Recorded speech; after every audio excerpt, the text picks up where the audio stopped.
I'd like to thank Winston Shroud and Solutions in Commerce for inviting me here today. My name is Rodney Taylor. I just want to thank you guys. I really feel honored and privileged to present to you today. I want to give you a little bit about my background, my why that got me and moved me in this direction of mortgage elimination. This is a free and clear process, and at the end of this process, it's designed to have a free and clear home. Well, about 2 years ago, I was going through a divorce, and I was working for the bank in Las Vegas. It's a small de novo bank, and I was one of the VPs there. A gentleman approached me, and it was really interesting. He told me that, you know, I could possibly save my house when I mentioned him that I lost my house in the divorce. He said if I took 6 months to study, that he would guarantee me that I would have a free and clear house at the end of the process. When that happened, I said, I'm all in. So for 6 months I studied. He tutored me. He mentored me. At the end of the process, I had a free and clear house. Not only one, but I had 2 investment properties that I also was able to get a free and clear title to. One property I gave back to my wife. The other 2 I kept. At the end of that process, I was approached by 4 or 5 friends that kind of watched me go through that entire process of getting a free and clear home. When I came to the end of the process, they said, Rod, I'm all in. I want you to do my house. And I said, sure, why not? So I figured if it worked on me, maybe it's possible that it could work for them as well. Completed their homes, they had a free and clear house. And then the process began to go and actually built a lot of momentum. I wasn't aware that it was going to go in the direction that it's gone, and here I am presenting to you today. My background is in private banking. I was a private banker for a number of years. I was in title and escrow, as well as a mortgage lender for about 7 years. In this process, I really started delving into the note and the deed of trust. When I looked at the note and deed of trust, I mean, I looked at it for almost 15 years, and I don't know if any of you have ever really read your note and deed of trust. In those 15 years, I never read the note or deed of trust from start to finish, and never took the time to really understand what it was actually saying. When I started really diving into it, even after my process, I was continuing to research the words and continue to research definitions according to Black's Law Dictionary, seeing exactly what this note and deed of trust is saying. It's amazing. My eyes were open, and actually I went into a depression. I was depressed that the wool had been pulled over my eyes, my mom's eyes, my grandparents, my great-grandparents, great-great-grandparents' eyes for a number of years. So, I mean, since the days of Abraham, everything has remained the same. And basically, we've all had the wool pulled over our eyes. And it's not that, you know, I'm smarter than you or you're smarter than me. It's just that we've been indoctrinated as this is the way that it is, and this is the ways banks operate. The person with the high back chair, the suit and tie, are the ones that you trust. The people out on the street selling drugs or whatever are the ones you don't trust. Well, I'm discovering that, you know, in my dealings as a banker, that I would trust the person on the street before I trust the banker. Not to just disarm you or disalarm you. I just want to let you know that this process, they are so intelligent, and they have thought these words out so precisely that we never know what we're looking at, what we're signing. So this process, hopefully you'll take a look at it. Don't take my word for it. Once again, I want you to do your own research, your own homework, but really take a look at your note and deed of trust with different eyes, with new eyes, and we'll see what you come up with. If you come up with the same conclusion that I reached, this is definitely the process for you. If you feel that something's happened, that some type of fraud has taken place on the note and deed of trust by the banking system, yes, you want to step into this process. If not, I would say this isn't the process for you. This requires a little bit of intestinal fortitude. It requires you stepping out on a limb. It requires you standing up for what you feel is right. And if that is the truth, and that is what you feel, I will walk all the way to the end of the earth with you on this process. I can't take credit for this process. I mean, there's been a lot of people, down the line from Winston to Sam to a lot of different people that have worked this process.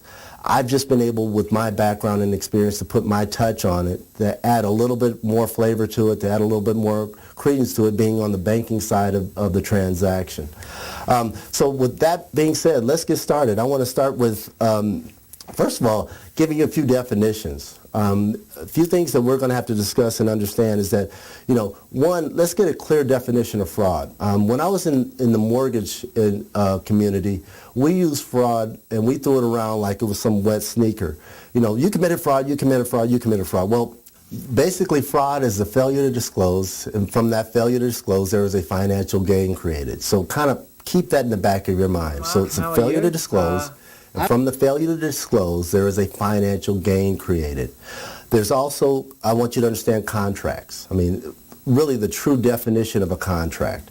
And the part of the contract that I really want you to focus on is the acceptance, the consideration, and the most important part, the agreement or the signatures by both parties. We're going to talk about UCC. Basically the UCC 104, which speaks about the contracts between countries, the contracts between states.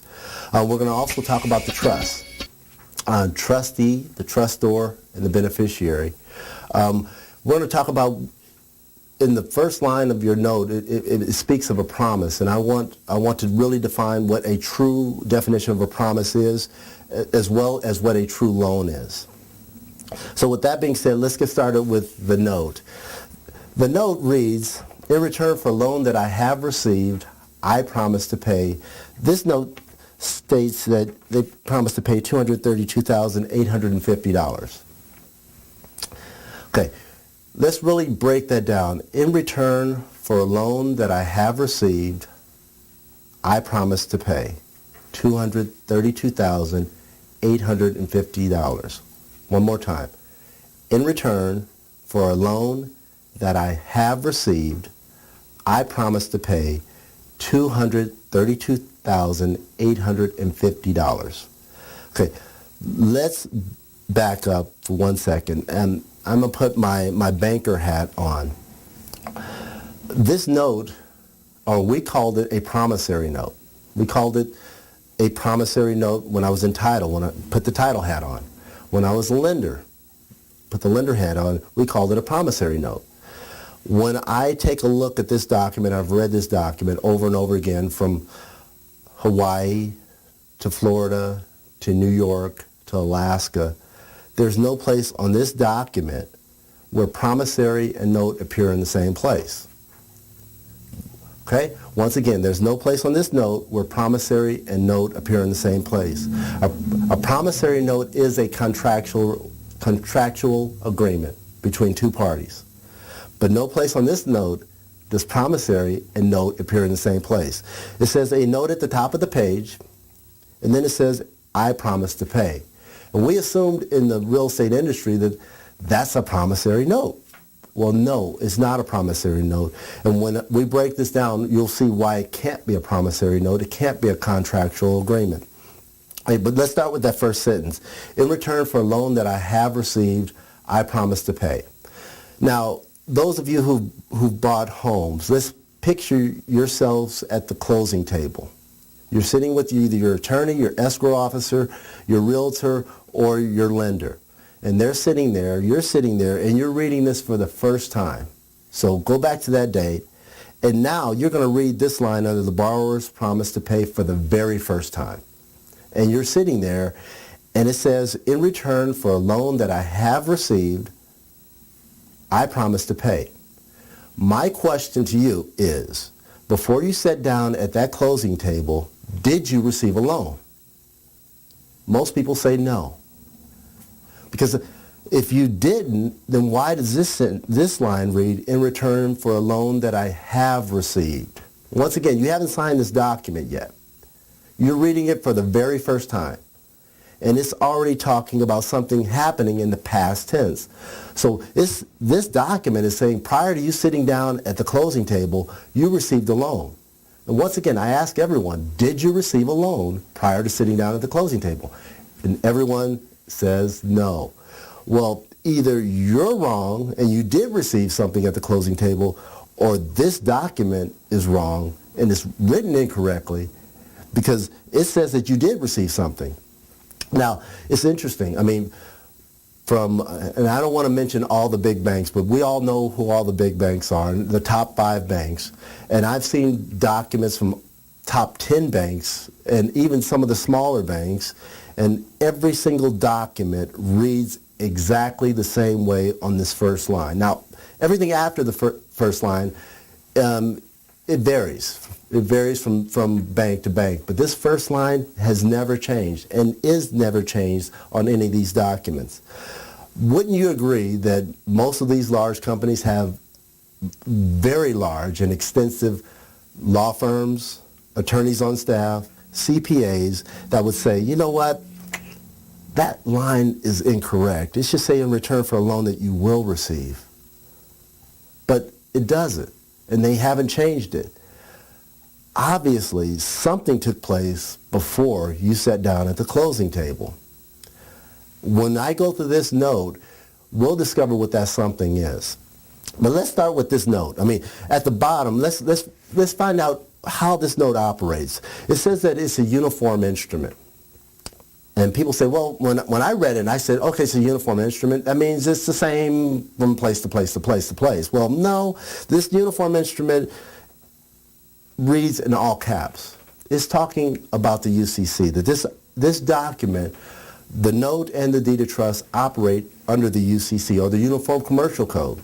So based on the Uniform Commercial Code, there is a definite definition for contracts.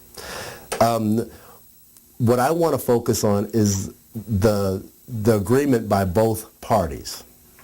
So let's go to the back of that note. On your back of your note, how many people sign your note? I know I signed my note. And I can't remember a banker being there to sign on the bank's behalf. Well, maybe that doesn't apply to this document. Maybe, under the UCC, it states that you have to have 2 signatures from both parties to have a fully executed contract in addition to consideration. Let's not even talk about the consideration right now, but let's talk about 2 signatures from both parties. Now, can I go to say that I'm going to purchase your house without your signature? Most people say no. Okay, well, what if I put together a purchase agreement? I say I'm going to buy your house for $100,000. I go to the initial every place that I'm supposed to initial, sign the document, take that document to escrow and say I'm going to buy your home. The escrow officer said, well, hold on. Do you have the signature from the seller? I said, well, no. I don't need the signature for the seller. This is a unilateral contract. If a unilateral contract is valid, that should be a valid agreement. I should be able to buy your house without your signature. It's impossible for me to buy your house without your signature. I know because I was in escrow. I can't buy your house without your signature. It requires the signature from the seller. Now, if that's true, and contracts are the same in all facets, in all areas, then this document is either truthful or it's not truthful. But it can't be both ways. Either this is a contract or this is not a contract. Okay, because I don't know about you, I don't have a signature from the bank. There was no banker present from one of the larger banks that I purchased my home, or who gave me, quote, the loan for my home. There was no one to sign that document. I was the only one present to sign the document. Matter of fact, no one notarized this document, which is kind of interesting as well. If this is truly a contract, wouldn't they need to know that it's really me who's signing this document? Well, this is interesting. This document, if you really break it down and look at it, it's very, very similar to something that I keep in my wallet called a check. Winston calls it a draft or a bill of exchange. But think about it. What are the elements of your check? The elements of your check, you have a date. This document has a date. You have a routing number. This document has a routing number. You have who is paid to the order of. this document has who is paid to the order of. This document also has an amount on it. But the most important thing that this document has that actually executes this check is your signature. Now, let's think about this. If I were to give you a check for $1,000, and I signed the check, I put the amount, I put it who was paid to, put the date on it, ripped off the check, gave it to you, and you signed on that check, and you took it to my bank and attempted to cash that check, would you be successful? The answer is no. As a banker, we check the signature line, and if that signature line has two signatures and the other person isn't on that account, that we void that check automatically. So that check would not clear. This document, if it had the signature of the bank on it, it would not clear. You, I, all of us are the surety on this check. We're the ones who actually create the funds for this check with, yes, our signature. So once we sign, guess what? That's good as gold. Let's go back to that first line. It says, in return for a loan that I have received. Now, generally, it requires, if I were to give you that $1,000 check, you don't have $1,000, correct? You don't have $1,000. You have a $1,000 check. You have to go to the bank and cash that check or deposit into your account and have to withdraw from my account. Something has to take place for you to receive that $1,000. These individuals at the bank are so arrogant and so confident that this check is going to clear that they speak of it in the past tense. In return for a loan that I have received. They know that once you sit at the closing table, this check is going to clear. They don't have to worry about the check clearing. They just have to worry about your signature being on it. And once your signature is on it, they know if you're at the closing table, you're signing it, and guess what? They have $232,850. Now, let's talk about what happens to that $232,850 that's on this document. I'm going to put my title hat on for 1 second. When we do at the title company, and once again, please call your escrow officer and ask them what do they do with the notes when they receive them. I'm going to give you what we did with our notes and what most escrow officers that I've spoken to will do with their notes. We take the notes and we make 3 copies of the notes. Okay. We make 3 copies of the notes and we shred the original. Now, some title companies will actually send back the original with the 3 copies to the bank. Let's put the banker hat on. When I received those notes, they came across my desk, I would take them and stamp the back of them. And I actually have stamped notes that says for the pay to the order of without recourse to the name of the bank. That's kind of odd to put on a contract, isn't it? Well, a supposed contract. But that's what they would put on, that's what I would stamp right on the back of those notes. Doesn't that seem similar to that little check that I gave you for $1,000 that you took to my bank and they stamped the back of it? And have you ever taken the time to read what they're stamping? It says pay to the order of without recourse and then your name or the name of the bank. Basically, these notes are checks. They're called security instruments. Now, on Wall Street, instrument means money. It means cash. Actually, not cash. It means actually bill of exchange. It means promissory notes. It means things that can be deposited. It means things that can be exchanged for work. This document is actually a check. And that is the reason the bank cannot sign on this document. And that is the reason that this is not a contract. This is interesting. We're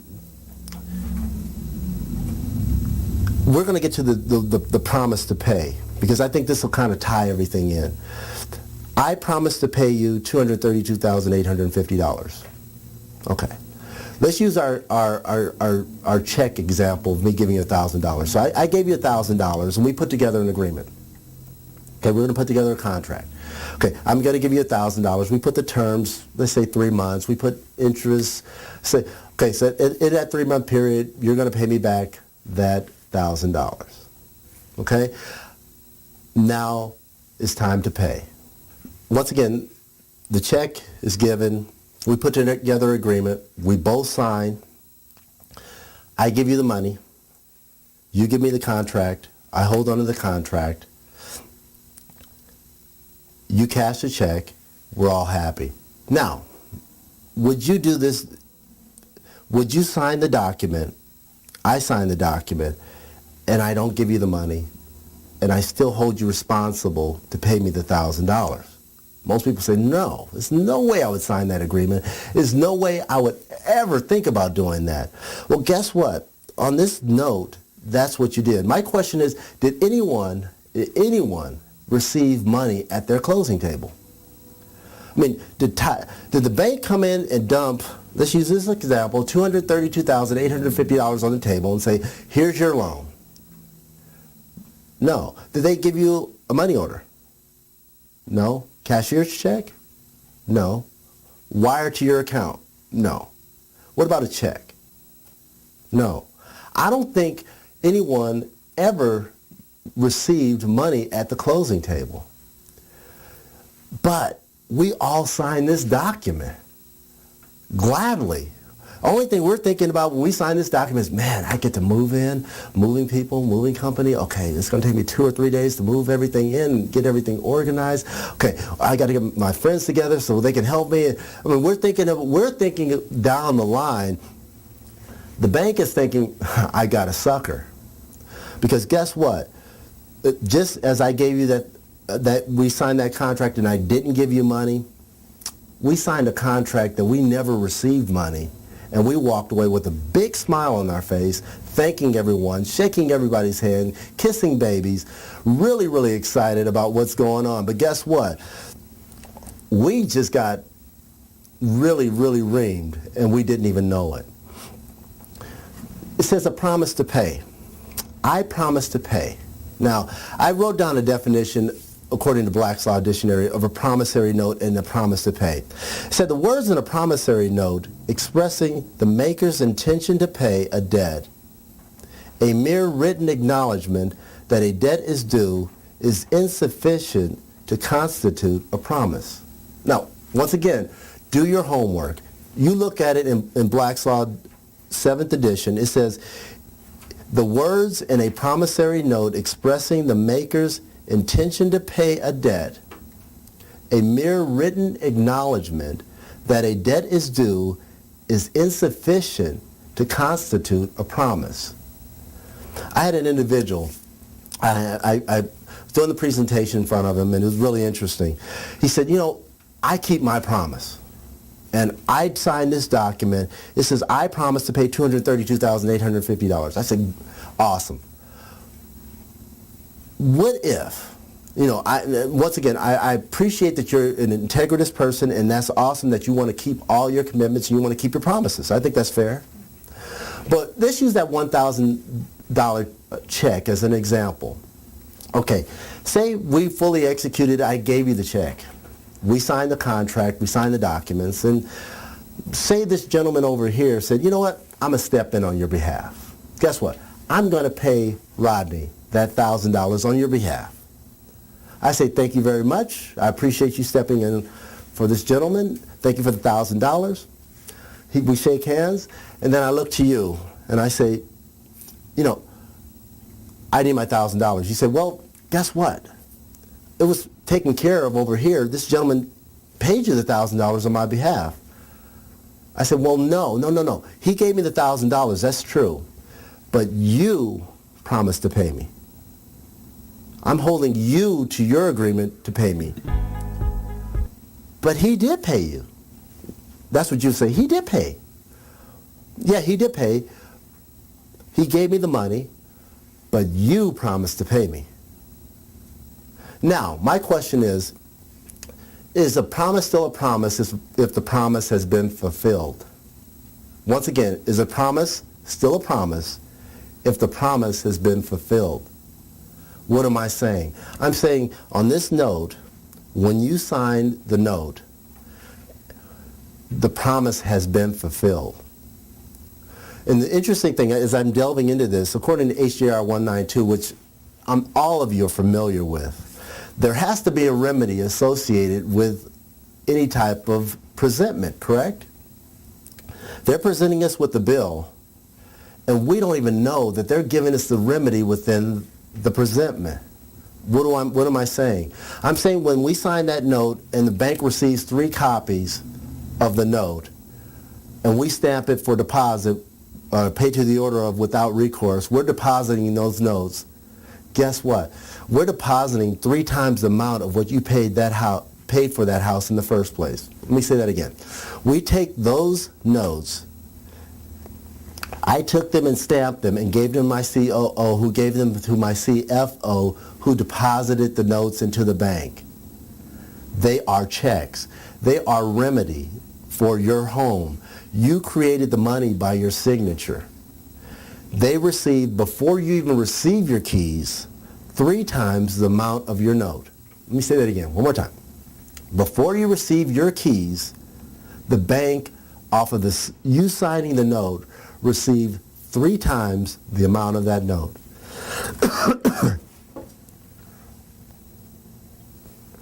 Man, that almost choked me.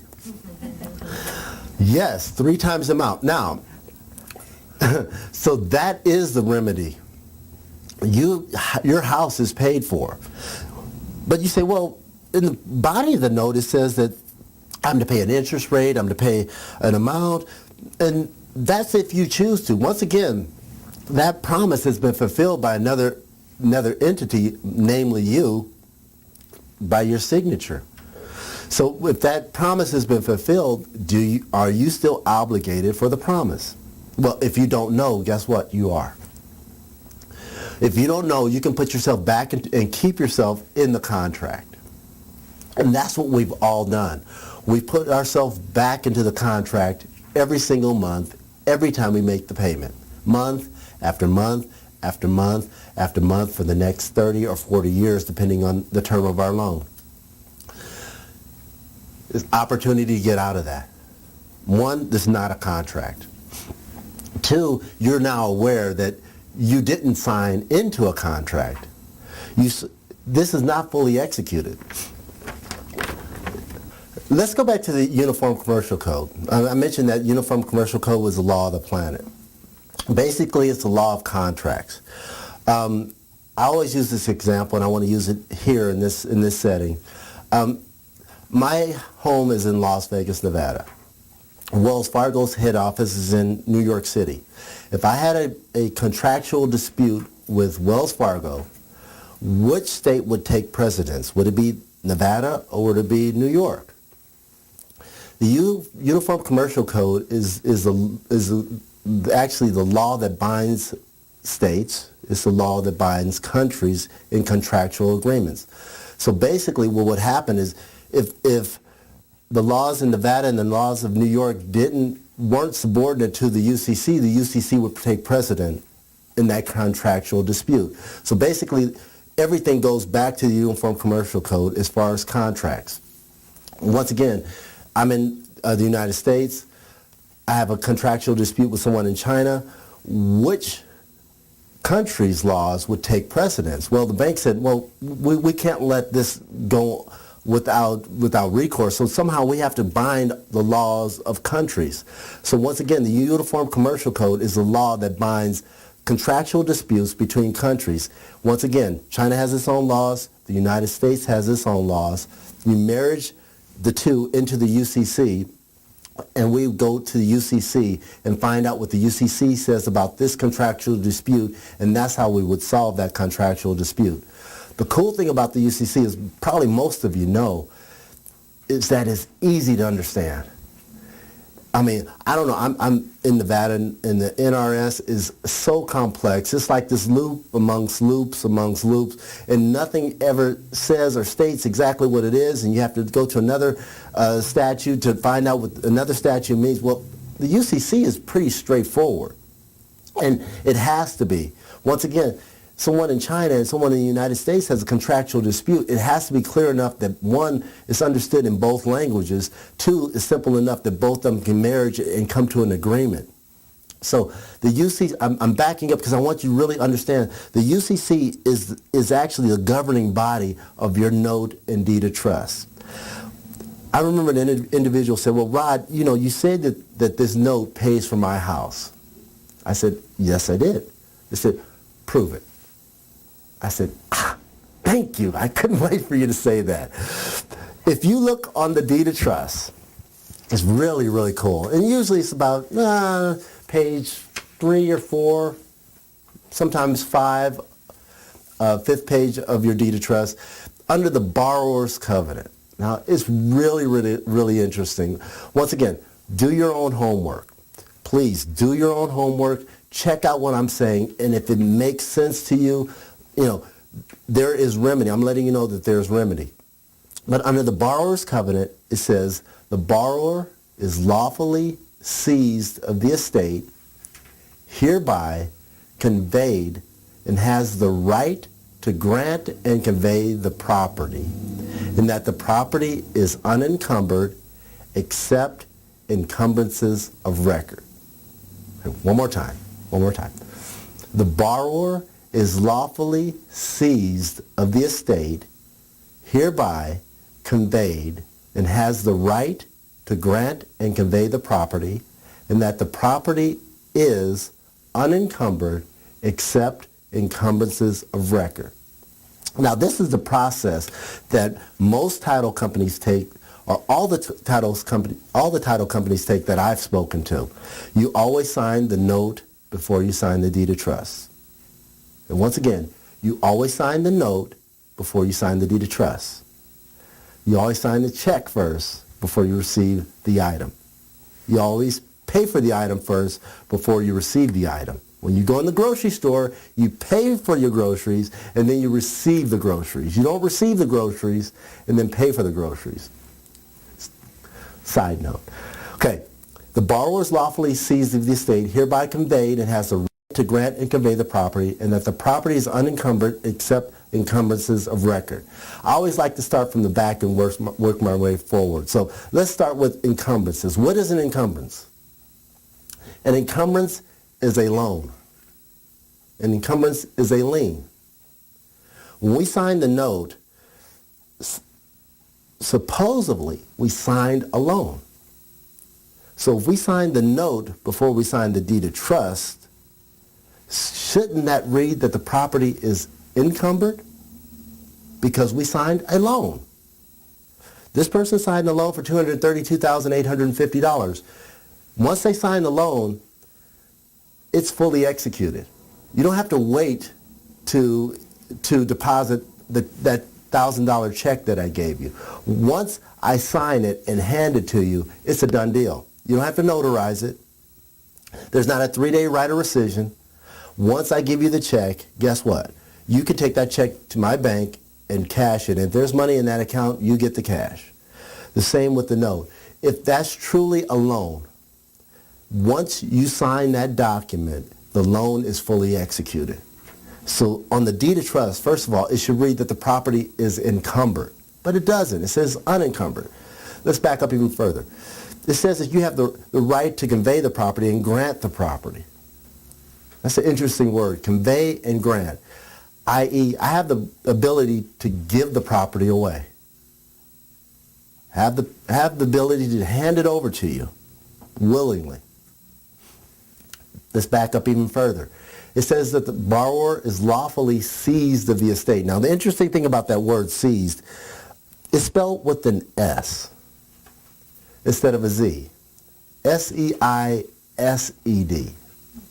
instead of S-E-I-Z-E-D. That word means all control, all power. So, let's read it differently. Let's read it like Black's Law would read it. It says the borrower is lawfully in all power, have all control of the estate, hereby conveys and has the right to grant and convey the property. So with all power and all control, you can give the property away. With all power and all control, without an encumbrance, it is free and clear. So interesting thing is that when you read this under the borrower's covenant, you actually have a free and clear house. Once again, when you read this on the borrower's covenant, remember, we're still at that closing table. We haven't left yet. We're reading this deed of trust for the first time. When you read this, you have a free and clear home. Now, what happens from the time you read it to the time you sign this document is that you've given the bank all power, all control of your home. You conveyed the property to the bank. You've granted the property to the bank. And guess what? You've attached an encumbrance called a loan. We've willingly have given the property to the bank and have put a burden of a loan on our back that we have to carry for the next 30 or 40 years. Willingly. Unknowingly. But at the same time, guess what? We have to take responsibility for that because we actually orchestrated the whole thing. Now, I want you to go to your deed of trust, your first page on your deed of trust. Now, in some states, it's going to be called different. It means different names for different regions. So please, in our region, I'm going to use our region as an example. It's called a deed of trust. Some places call it mortgage deed, mortgagee. There's all kinds of names given to this document, but it's the same body of the document. But under this document, this trust, now take off deed and just think of it as a trust. What are the elements of a trust? Let's look at who the players are in this trust. First of all, usually the trustee or the representative of the trust is usually the title company. Or it could be, if you're in a wet state, it's probably a law firm. That is the person representing the trust, the person out front representing the trust. The beneficiary is usually the bank. It could be MERS. It could be a private investor, private bank. It can be one of those, but it's usually named on your deed of trust. On this deed of trust, it says the borrower is the trustor under this security instrument. Once again, it says the borrower is the trustor on this security instrument. The interesting thing about this is that you will never see trustor mentioned ever again on this document. Once it's mentioned this time as the borrower is a trustor, we are referred to as the borrower throughout the rest of the document. So, whether it's 12, 13, 14, 15 pages, every time they refer to us, they never say trustor. They always say borrower.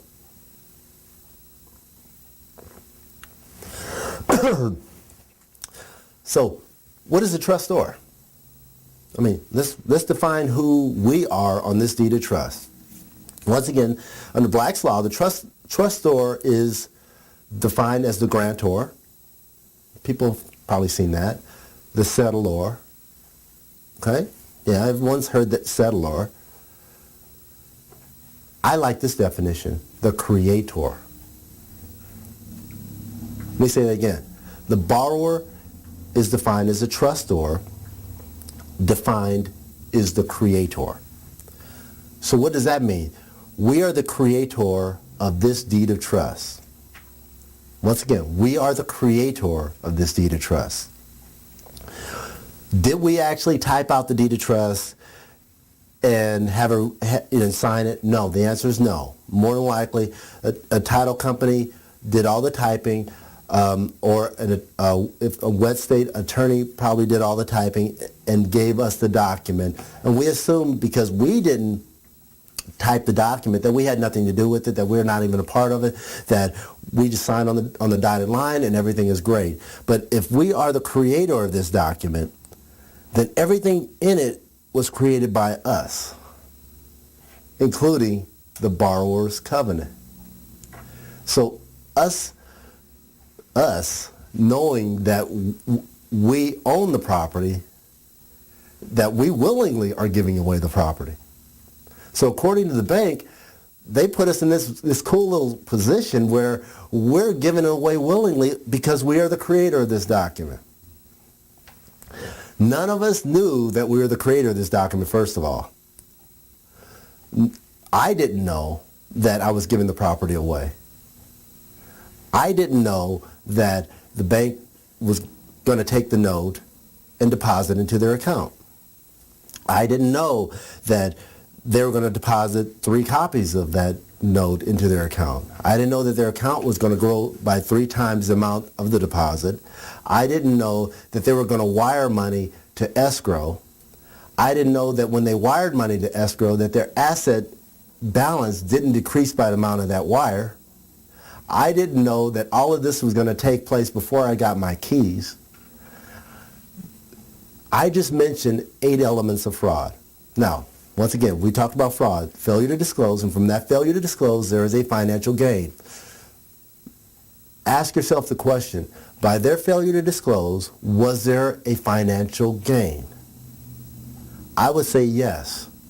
I would say, once again, we're not even going to talk about the monetization of this note, but they received 4 times the amount of that loan before you even received your keys. Before you receive the keys, they received 4 times the amount. My question to you, has that promise been fulfilled? Okay, ask yourself the question, has that promise been fulfilled? If that promise has been fulfilled, once again, and you're seeking remedy for the promise, this is definitely the process for you. But if you go through this process and you say, no, I still owe that promise, well, guess what? Folks, this isn't the process for you. You need to continue making that mortgage payment. More power to you. I know that when I see an injustice, I'm one to step forward and step into that injustice and say, okay, I need to right the wrong that's been created. There's been a definite wrong that's been created on this document. I can go through and literally pick out in each paragraph where they're contradicting statements that, once again, the trustor created because I created the document. So I have to take responsibility for that because I didn't read the document and understand it correctly before I signed it. But at the same time, on the other side of the coin, it's their responsibility to explain to me the document. So they have a responsibility. Yes, they do. They have a responsibility to explain the note. They have a responsibility to explain the deed of trust and to give you all aspects of the note. So they were supposed to tell us that they were going to deposit 3 times the amount of that note into their bank. They were supposed to tell us that when they send that wire that their asset balance wasn't going to decrease. They should have told us that they weren't going to dump $200,850 on the table or give us a cashier's check or give us a money order, anything like that. They weren't going to give us physically a loan. They were just going to give us opportunity to have a home. If they would have told us that in the beginning, guess what? We probably would have been all in. I don't know. I may have signed on the dotted line, but at the same time, I probably would have done this process nonetheless and got my house free and cleared. But at the same time, your promise has been satisfied. It is a done deal. And based on the borrower's covenant, your property was free and clear. Now, what is the process for getting a free and clear house? Everyone say, oh, gosh, is it hard? Yes, it's hard. Is it tough? Yes, it's tough. Does it require a whole lot on my part? Not necessarily. It just requires more mental toughness. Like I said, when I first started the process and I've completed the process, I went through a little depression because I realized that everything that had been set in front of me, that, I work 40 years, I pay off my house, I put money in the bank, I retire, I go on vacation, I do all these different things. I had this process and I had this vision of how my life was supposed to be. Well, all of a sudden, paradigm shift, it blows it all up. Everything that I thought was true was no longer true. I don't know if that will happen to you, but that's what happened to me, and this happened to many other people that we've completed this process with. That is the toughness that has to take place on your part, and the soul searching that has to take place on your part after you complete the process. So this process is just a start. I always recommend that you continue learning. Continue learning. You know, Winston's an awesome teacher, awesome person to step into as far as mentoring through the CDs. Definitely step into those things. This is just the first phase. Our process consists of 4 levels. First of all, when we sign the documents, we sign the deed of trust, we sign the note, giving the property away, we gave them all power. So we have to take that power back. Well, how we take that power back is through what's called a revocation of power of attorney. We say, okay, you're no longer representing us, and we're taking our power back based on the elements of fraud. Now, like I said, we mentioned 8 elements of fraud. In our documents, we cite 28 elements of fraud. So the thing is, there is a lot of fraud that goes on in these documents. They have to answer each element of fraud in order for them, once again, to step back into the house after we've taken possession of that house and taken full ownership of that home. Next thing that we do is we give them a notice. So we start off with a revocation of power of attorney, then we go into a notice. Now, what is a notice? I'm not sure if any of you have ever received this, but a 30-day notice of foreclosure. Let me give you that example. What happens if you don't answer that 30-day notice of foreclosure within 30 days? The bank takes your home. Yeah? Generally that's what happens. So if you fail to answer that 30-day notice, the bank takes your home. What if you answer that notice? Could they still take your home? I had a circumstance with a loan modification company. Family was losing their home, and he called me and asked me if I could work the process with them, and he said they couldn't afford it, and I said yes, not a problem. He said they've received a 30-day notice, and the time is almost up. I said, yeah. I said, have them send the notice back, and have them say I don't understand. Have them sign it, have them date it, do it in red ink, send it to the bank, send it to the trustee, just, I don't understand. He's as simple as that. He said, are you sure? I said, yeah, I think it'll work. I had never tried it, but I said, basically they're sending you a notice, and I said, answer the notice. Say, I don't understand. He sent the notice back to them, back to the trustee. It bought them 90 days. Literally 3 days from that, they were going into foreclosure because they answered that notice, bought themselves 90 days. Now, they were able to complete the process in that time, and they were able to keep their home. But the thing is, we have to answer notice. Okay, where I get that is from the deed of trust. On the deed of trust, it says, with a 30-day notice to the borrower, the trustee and the beneficiary can change this document with a 30-day written notice to the borrower. That's in the body of the trust, the body of your contract. Definitely read the contract. So with a 30-day written notice, the trustee and the borrower can change any part of this document. Now, me as a trustor shouldn't have the same power, being the creator of this document, same power as the trustee and the beneficiary? Let's shelve that for 1 second. So, if I have the same power as a trustee and the beneficiary, and with a 30-day notice, the trustee and the beneficiary can put me on notice as the borrower, shouldn't I have the same right or greater rights to put them on notice with a 30-day written notice to the trustee and the beneficiary, me being the trustor? Okay, let's back up just a second. I'm the trustor, they're the trustee, they're the beneficiary. With a 30-day written notice to the borrower, they can change the trust. Okay, shouldn't I have the same right as the creator of this document to give the trustee and the beneficiary a 30-day notice and change the document, i.e. take them off of the document? Once again, you got to think about that. I had an attorney stand up and said, well, according to the Nevada revised statute, you can't do that. I said, probably not. But the Nevada revised statute has nothing to do with my contract. My contract reads that it's a uniform instrument and it operates under the UCC. So if it operates under the UCC, I can do that. But the Nevada revised statute, maybe not. The Nevada revised statute is not a part of this document. And this attorney literally was going to toss the table. He said, yes, it is. I said, you find in my document where the Nevada revised statute has any jurisdiction in my document, and guess what? I'll believe you. He read that document through and through.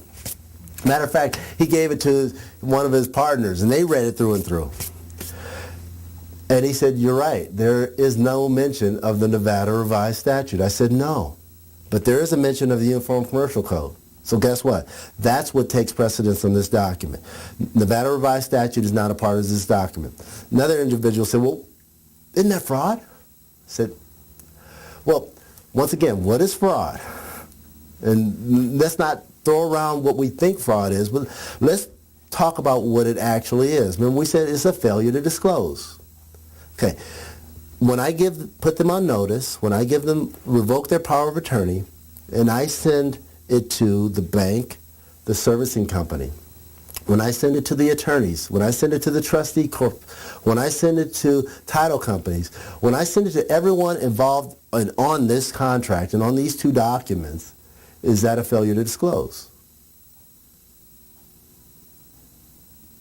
When I said that to the attorneys, they almost fell over in their seat.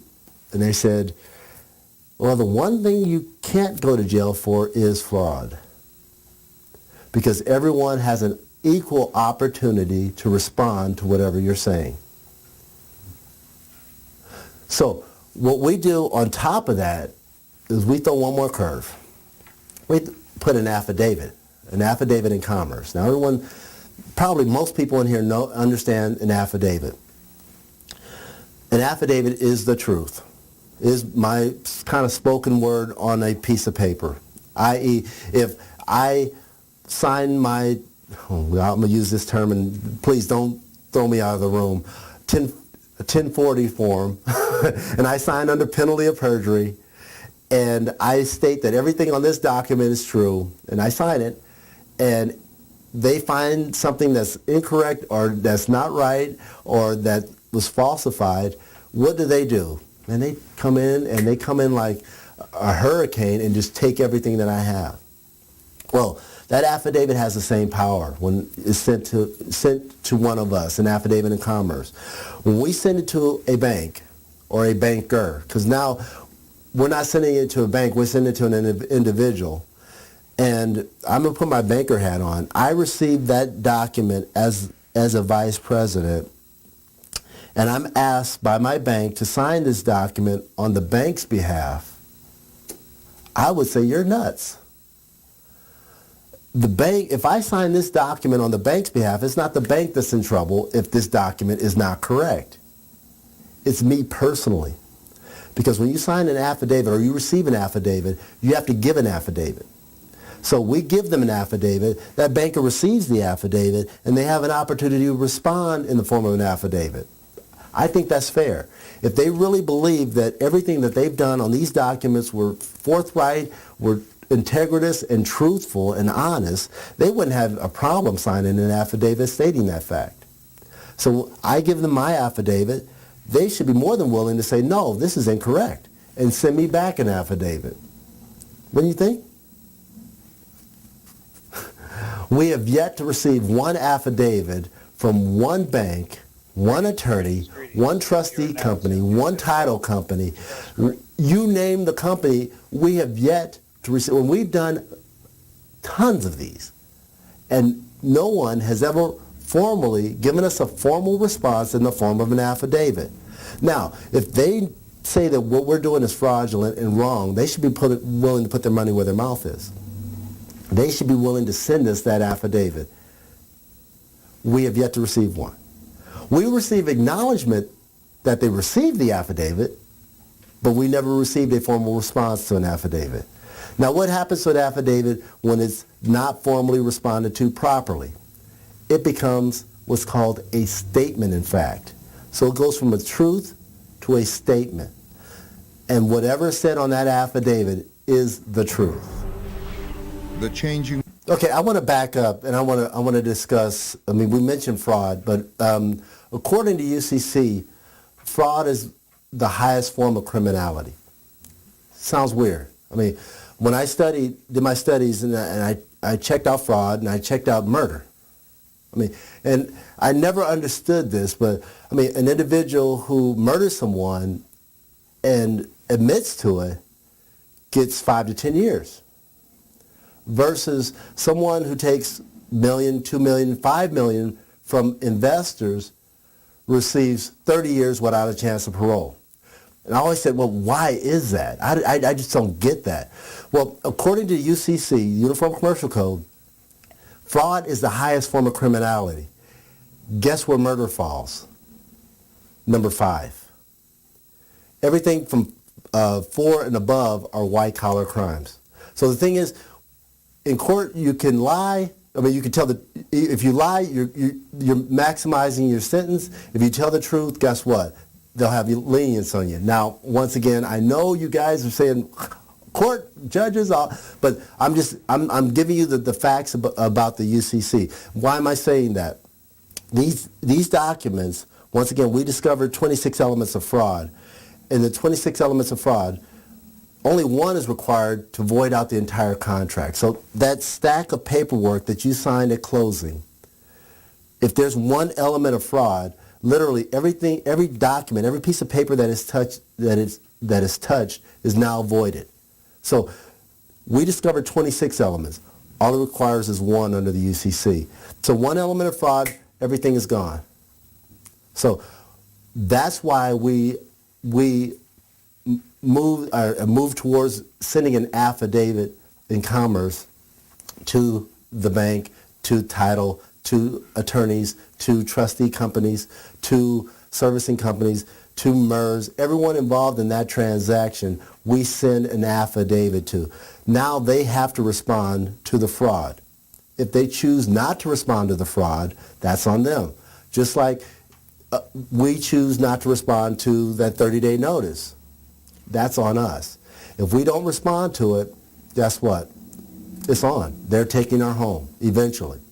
If we respond to it and continue to respond to their notices, we have a fighting chance. Thing is, it's all about contracts. It's all about agreement. It's all about implied agreements. When we don't respond to that 30-day notice, it's implied that whatever's on that 30-day notice is the truth. Once again, if we don't respond to that 30-day notice, whatever's said on that 30-day notice, i.e., we're taking your home, is implied. There's an implication that it is the truth, and we're accepting it. We, the borrower, or the trustor, is accepting it as the truth. When we send that affidavit to them, we're giving them our truth. Once again, if they fail to respond to it, it's implied that everything is said on that affidavit or that truth is now a statement in fact. So we're giving them the facts. In that fact, we state what we're going to do. We said, if you fail to respond to this formal affidavit with an affidavit, as you know, you're supposed to respond in an affidavit. We remind them. We say, you know, we're gentlemen. We say, please respond in the form of an affidavit. If you fail to respond in the form of an affidavit, we're going to take our house back. Now, why do I say back? Because we gave it away at the closing table. So we're taking our house back, and that's why they call it a reconveyance. Okay? We conveyed the property to the bank. Now we have to reconvey it back to us. I've talked to a few attorneys about this, and they say, you can't reconvey the property. You're the borrower. I said, no. Read my deed of trust. According to my deed of trust, I'm not the borrower. I'm the trustor. They said, well, only the trustee can do a full reconveyance. I fired the trustee. They're no longer a part of this contract. They're no longer part of my trust. I don't know about yours. They're no longer a part of my trust. So if they're not a part of my trust, how do they have the power to reconvey the property? I have the power now to reconvey the property. And that's what we do. Once again, we spell it out. We tell them we're going to reconvey the property if you don't do X. Just like they're going to take our property from us if we don't do X. So they don't do X, and we reconvey the property. So the full reconveyance is us receiving full title to that property. And yes, me, you, everyone, as the trustor of their deed of trust, has the power to fully reconvey the property because we created the document. We are the creator of this document. We're the ones who stand above the document. The document is not above us. The creator can never be below that which it created. So since we created this document, we are the ones that fully reconvey our property. So, well, do they let you do that? I'm the boss of this document. What do you mean? Yes, I can do that. I can do whatever I want to this document. Matter of fact, I can give the property away once I do this process. I can give it to whomever I want. Well, I choose to give it to me versus you guys. No offense. But I take my property, I fully reconvey it. We go down, we record the full reconveyance. Once the full reconveyance is recorded, we have a second part of the process that moves the property into another trust. We figure if they put it in banks put it in a trust, there must be something about a trust that's pertinent. Notice they didn't put it in an LLC, a C Corp, S Corp, or limited partnership or any other entity. Obviously, there's something about a trust that's powerful, and there is. I mean, one is private. That's what I like about it. And that's something that Winston also loves. We move it into a trust. We move it into, if you're going to keep the property, is one strategy. If you're going to sell the property, there's another strategy. I don't want to get into all the different strategies right now because we'll step into that at a later date. But there are umpteen thousand different ways to maneuver once you have full control, once you have lawfully seized back your property. Are there any?